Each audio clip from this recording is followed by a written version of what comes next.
sasagawa ng hearing kasabay ng site inspection? No, sorry. So I have to clarify myself.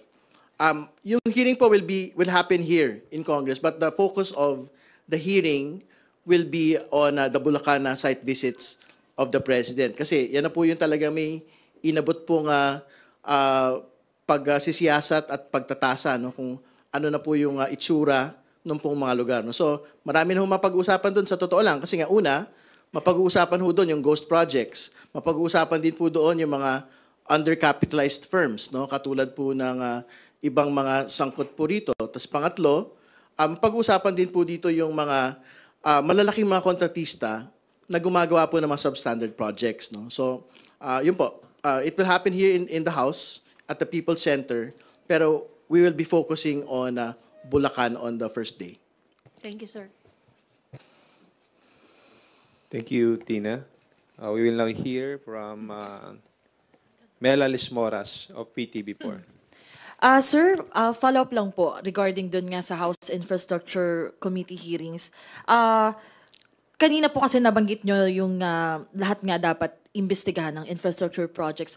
Yung Infracom po ba, tututok lang siya sa flood control projects or may posibilidad din na lumabas kayo ng yun nga, yung mga roads, bridges, other infra projects? Broad po yung mandate ng House Infracom, no? Makikita ho natin yan in the resolution itself, no? So, ang pagkakabanggit po doon, all infrastructure projects, particularly flood control, no? So, ibig sabihin, we will not be limited to flood control projects alone. So, like what we had stated, kahit po yung mga slope protection sa Benguet can be covered by the Infracom. Kahit po yung mga problematic na mga tulay, halimbawa yung sa Kabagan, Isabela po.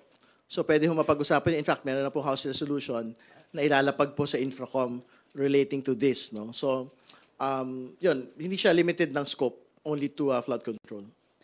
Opo. And naalala ko po kasi, sir, nung 19th Congress... Let me add yes, to what is said. No? Palagay ko itong aming investigation na ito would not be a witch hunting investigation. Ibig sabihin, ang nais nating malaman dito, ito ba'y ghost project? Ito ba'y substandard? Kasi doon ng corruption di ba?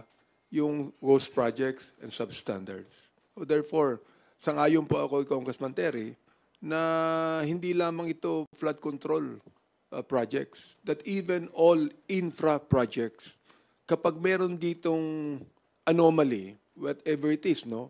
Ghost projects man yan, talagang meron bang proyektong ganyan, o kaya naman substandard yan, kinakailangan po imbestigahan yan. Opo. And, yes, go ahead, sir.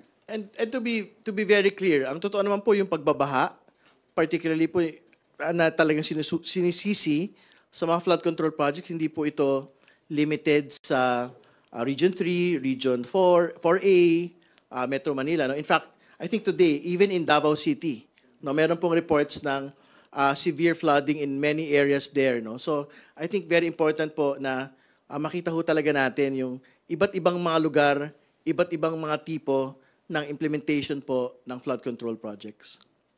Opo. Ako, isa-suggest ko kay Congressman Terry sa kanyang TRICOM hearing, no? Sapagkat naalala ko, 19 Congress, ang unang-unang hearing namin sa Quadcom, doon sa Bacolor, Pampanga. Oo, na pinag-usapan yung POGO.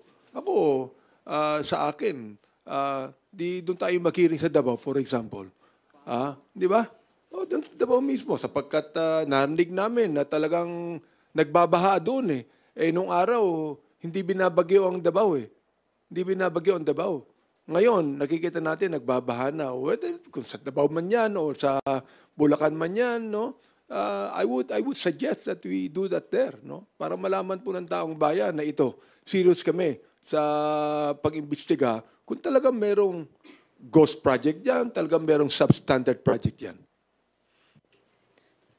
Po ito, when we have the Quadcom. No, sapagkat gusto natin talaga makita na itong mga rogue policemen na ito na under preventive suspension, ang iba ay na-dismiss na, ang iba ay exonerated pa. So we'd like to find out kung ano talaga itong mga to. May schedule na po ba, Kong, ng pagsisimula ng Quadcom? Magkakaroon kami ng meeting ng mga kasamahan ko next week, ano, kung kailan namin sisimulan ang Quadcom hearing. But definitely, it will be in the month of September. Si Kong Terry, baka po may thoughts po muna bago yung question ko.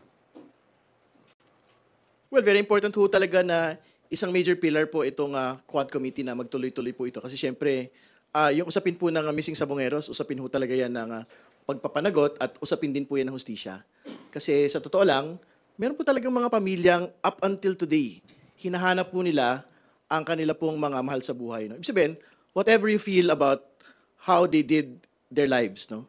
Very important po talaga na hindi ginagawa po yung mga ganyang bagay at kung ginawa naman na kung sino man pong tao, pulis man yan, mataas na tao sa sektor ng pagsasabong, dapat po silang mapanagot.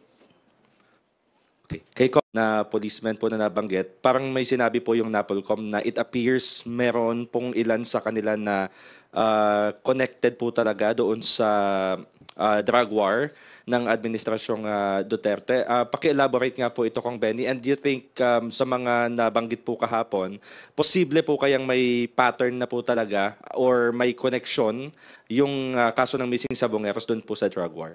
Thank you. Yes, in fact, nabanggit po ito ng CIDG na talaga mayroong mga ilang kapulisan natin among the 18 na naging involved din sa reward system ng war on drugs.